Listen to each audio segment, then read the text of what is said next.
In this video, we're checking out some NexxSpeed upgrades for the FCX24 Power Wagon. Remember this guy? Old Blue. One of the first mini crawlers that I got, and arguably one of my best performers. I don't feature this thing enough, and I should change that. But we've got some upgrades going on this thing today. We've got the NexxSpeed LCG chassis kit. It's a nice red aluminum kit. It's going to look great on there. We've also got some 1.2-inch beadlock wheels and a Metal Gear digital servo. Now this thing is an epic performer already, but we're going to see if we can get more performance out of it with this new chassis kit that we're going to put on it. The wheels and the servo I'm going to look at for other builds because they won't necessarily fit this one. But in any case, let's jump in and check out the upgrades and then we'll get to installing them.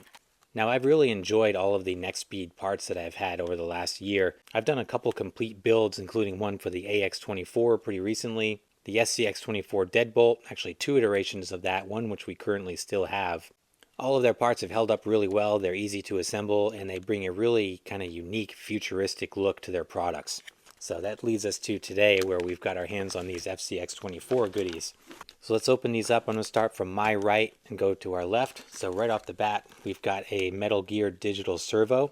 This comes with the servo mount. It's a nice red aluminum mount. Let's open this up, take a look. I really like that this comes with the aluminum anodized mount and also an assortment of horns, including a red aluminum horn. So you get the complete kit here. This is one of the very few servos that you can get that is a direct plug and play for the FCX24. That truck has that somewhat unique plug here, which is difficult to find in aftermarket servos. So I'm really grateful to have an opportunity to try this out. The only thing that's kind of unfortunate about Old Blue, the Power Wagon here, is that I've converted this over to a full FuryTech system, which now runs the traditional 3-pin connectors. So I won't be able to try the servo on this build, but I am going to put it in one of our FCX24 Smasher monster trucks because those go through servos like nobody's business. So the specs on this servo, it's a coreless motor with metal gears, capable of up to 6 volts. Torque at that is 47.22 ounces.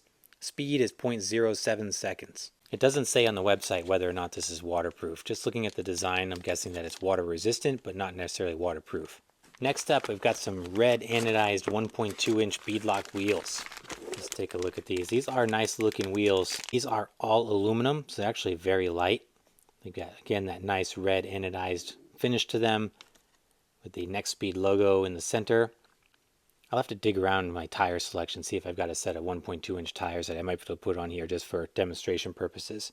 But in any case, I'm not going to put these on my Power Wagon in this build because I've actually got some other plans for that. I'm going to put the Endura 64mm rock terrains with the slime balls in them on this thing because, if you'll see, this is running vented tires with soft crawler innovation foams in it, and I just get too much conformity in this thing. I love good tire squish, but this thing is outrageous. And I've been procrastinating on changing them out because these RC all-wheel drive wheels that I have on here currently, I have to remove all of these screws in order to change them. But it's time to bite the bullet and get that done. So while we won't be using these very nice 1.2-inch wheels from NexxSpeed, I did want to feature them because they are a great looking wheel. All right, now let's take a look at the LCG chassis kit. I'm very excited for this. This is going to be kind of the capstone of the Power Wagon build, I think. There's not much stock left on it other than the chassis itself. So this will kind of remove that last piece. And I'm anxious to try out the LCG benefits. I can already see that there's a multitude of shock placement options, which is going to give us a lot of tuning capabilities. It's like we've got magnetic body mounts, which I may be able to get rid of our body clip system, which I applaud FMS for their attempt to make this easy, but that is something I've always struggled with the Power Wagon, is pinching these clips, taking the cab off. So the magnetic mounts are definitely an attractive feature to me. In the kit, we get a new aluminum skid. We get these very nice, clean, sharp-looking rails. We get written instructions with detailed pictures and diagrams. Always appreciate that. We have all of our carbon fiber pieces for our electronics and our servo mounts and our hardware here. I think what I'm going to do is just mock up the chassis so that we can get a sense of what it's going to look like before we put it on the build. So I'm going to do that now, just kind of throw it together just so we can see it all in one piece, and then we'll get to putting it on the rig. So here's the rails attached to the skid. I didn't want to get too far into this because I figured we could do the assembly together But I just wanted to see kind of how the rails looked. And there's a lot of supporting components here that we'll put on together. And I mentioned servo mount earlier. I meant that's for your variable speed servo. So if you're running a 2-speed transmission, it has a carbon fiber tray that's going to sit down in here for your extra servo. ESC tray is going to go in the front. Body mounts up front. These additional pieces are for lower body mount. So I just wanted to check out the kind of the bare minimum look here. When you put this together, these big chunky sections go in the front. So this is going to be the front of the chassis, this is going to be the rear. So I've looked at the directions, got a vague idea how to do this, but why don't we get to assembling it together, and then we'll transfer everything over from the existing chassis onto this, and we'll see how it all comes together. Okay, we should be ready to rock and roll here. So it's like our ESC tray. We have these slots right here on the side. The ESC tray is going to slot right in there. See, this is kind of offset, so we want the tabs to be towards the back. So the longer piece here on the side is going to go to the front. There's that in the front. We've got a cross brace that we're going to put in the back here. So there's these two larger circular holes in the back, kind of right in front of your shock towers. This is where our cross brace is going to go. So next we're going to put the lower body mount brackets on. Now it looks like all 4 of these are the same, so we just put one in each corner of the chassis. So we have these 2 holes here. It's like they attach in the front and the back. So you got the 2 holes in the very front and the very back. That's where these lower body mounts are going to go.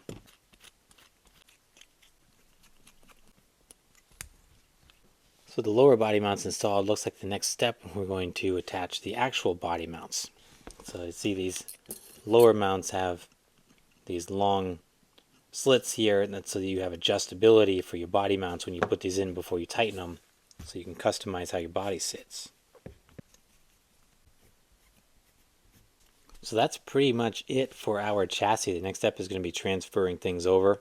And to do that, I'm going to start taking apart the existing Power Wagon chassis, and we will start transferring things onto the new one.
So here's the Power Wagon chassis pretty much done.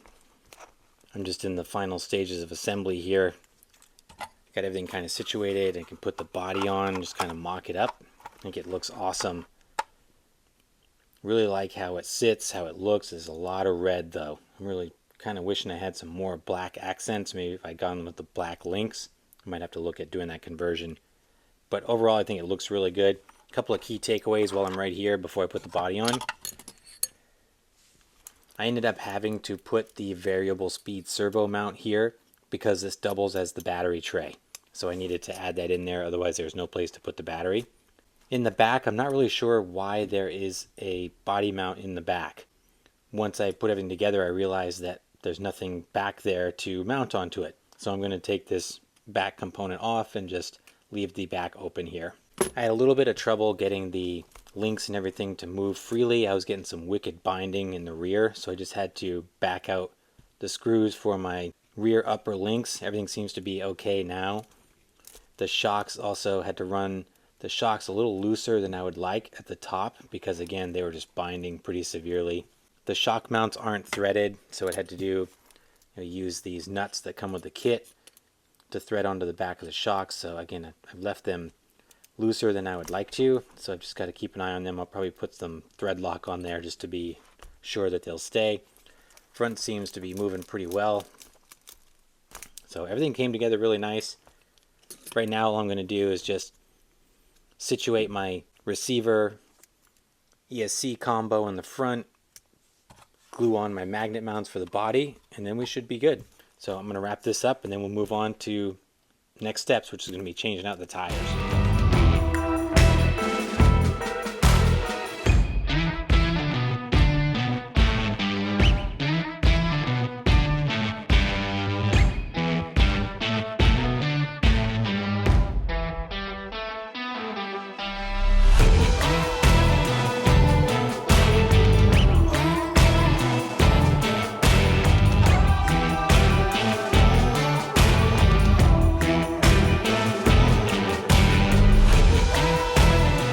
Check it out, here's the pretty much finished product. Took the rear body mounts off. I got the magnet mounts on, just ripped one of them off. I just hot glued them on for now. Got everything situated in here. The FuryTech FCX24 sits right underneath the body mount. I hopefully have enough room for a battery right there. I'm going to use this 3S Spectrum battery. It's really small and compact, and I think it will fit in there nicely. Flip my shocks upside down just to try to get the action a little smoother. I still have to run the nuts on the back of these a little loose because I was getting binding issues. Ideally, you would probably want to put some spacers on your shocks to get them away from the frame, because that's what I'm running into, is that they're just binding up against the side of the chassis. So some spacers and longer bolts would solve that and make these things articulate, and then also you'd be able to tighten up the nuts on the back so you don't lose them. So this is my interim solution. I will tweak it as we go along. But overall, first impressions of the chassis kit, I really like it. The fit and finish, again, NexxSpeed makes great products, and this is no exception. Just really enjoyed working with their stuff. We have so much adjustability and customization available with all these shock mounts. I do wish it had a little bit more of an angle on the skid, if you can see that. With this long wheelbase, I find that I have trouble with breakover, so I wish I had a little more of an angle underneath there to kind of help me, but we'll see how it performs. One of the things I was just messing around with is, like, I have this T-Hunter cab. I was almost thinking, what would it look like with a Unimog cab on it in this chassis? It's got the motor hanging out the back and everything. What do you guys think of that? Let me know in the comments, what do you think about maybe doing a Unimog hybrid on this thing? But in any case, I'm really excited to try it, so let's pop the body back on it. I'm going to fire this up. We're going to hit the indoor course, and then we'll take it out on the rocks and see how it does. Let's do our performance test with the Power Wagon. I don't think I've ever had it on the setup table, so let's check it out. Let's start with the RTI. Ramp Travel Index. We're going to check out the articulation. This thing isn't built for huge articulation. I think it's still going to max out the ramp though. And we were right at the very end. I'd say 23 on the RTI. Next, let's try some side hill.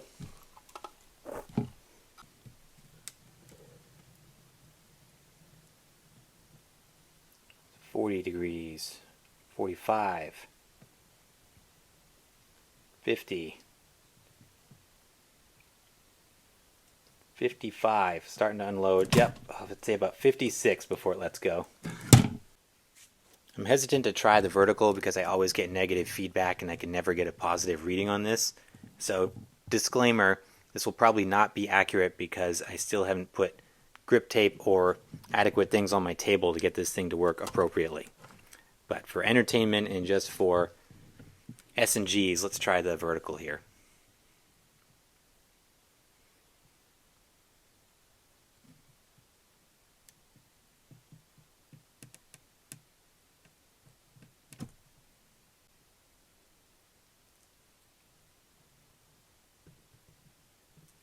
$55. I'm still hanging onto the table. 60.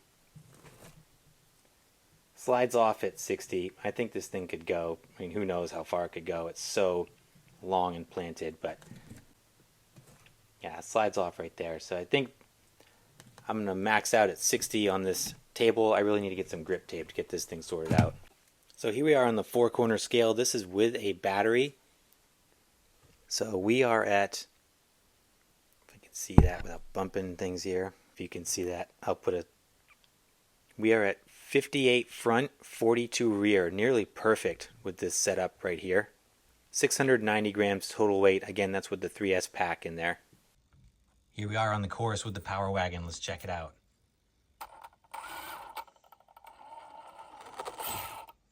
So running 3S on this brushless system. It's pretty jumpy. We'll see how it does. Really excited to try this out, especially with the FlubRC, the slime balls, and these tires. I think this is going to be crazy.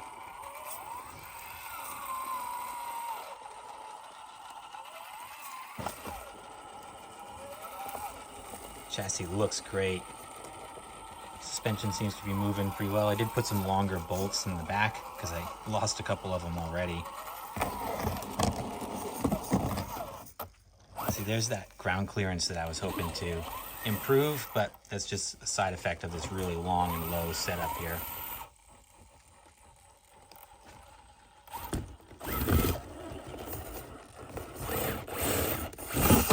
Whoa, almost off the table.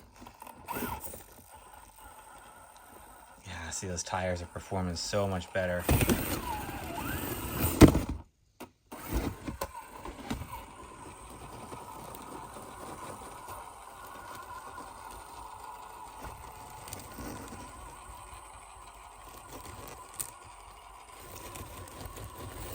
See if I can get up and over this. It's going to be a challenge.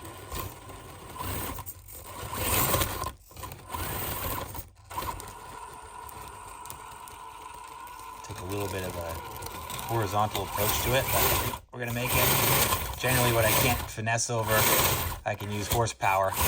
There we go.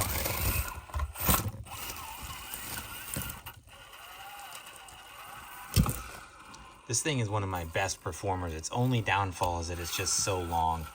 And if it had better clearance in the middle, it would be virtually unstoppable, I think.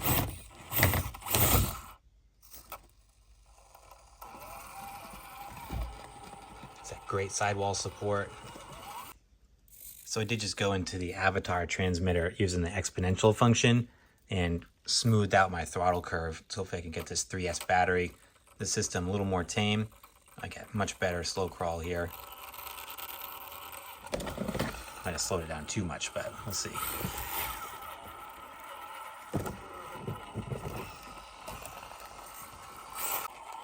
We'll head into the escalator here, see how this does on our challenge lines.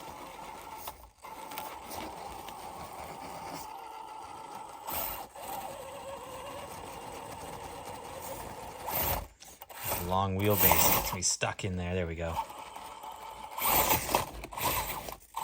Still so jumpy on 3S here. There we go.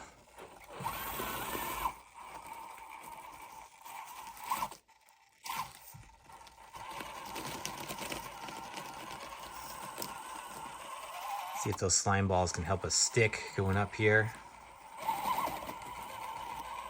Oh yeah, nice grip. Perfect.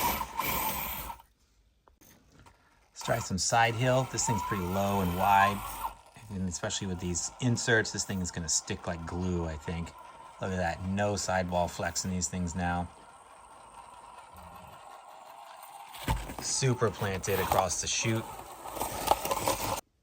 Now let's try going up Hell's Gate here.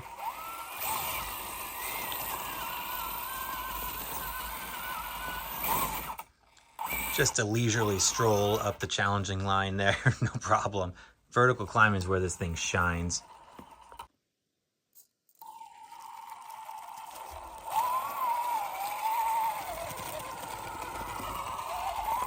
Always enjoy when I take the Power Wagon out, especially after not using it for a while. I'm always reminded of just how capable it is and how cool it looks. That long and low profile. Just really dig this truck.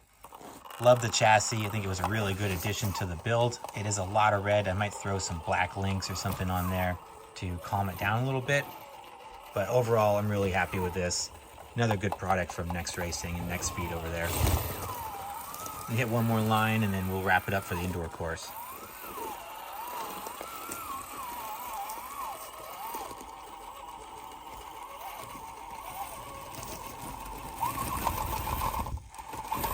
A lot of understeer there. There we go. thing has a turning radius of a battleship, but still able to get up there. All right, let's wrap it up. So that's going to wrap it up for the video. Another fun project from NexxSpeed. Really enjoyed this chassis. Fits great on the FCX24 Power Wagon. Easy to assemble, high quality parts, just like we've come to expect from NexxSpeed. Really happy with the performance of this thing. I'm always reminded after I take it out, after not using it for a while, just how good this thing is and how much I really like it. And the addition of this red aluminum chassis is just kind of the cherry on the top, I think.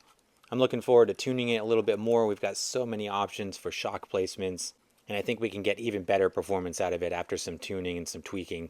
So this thing has really taken another step forward in terms of performance. Was one of my best performers, now just closes that gap to being the best. We'll have to do a shootout to see where it sits with all the other builds. The addition of the FlubRC slime balls also helped out. The whole combination just works really well. We did put the servo on one of our FMS smashers, having a great time with that. So far it's held up to some abuse that we usually give those things. It's done pretty well, but I'll keep you guys posted and feature some more content on how that servo holds up. The chassis kit is available from NexxSpeed. I'll put the link down in the description. It's available in a multitude of different colors for 50 bucks.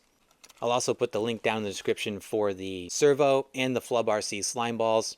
And also make sure you check out the description for discount codes and affiliate links if you want to check out any of these parts. But let me know your thoughts down below. What do you think of the Power Wagon and the addition of the NexxSpeed chassis? As always, I appreciate you guys. Thanks so much for watching. Please like and subscribe if you haven't done so, and I'll see you in the next video.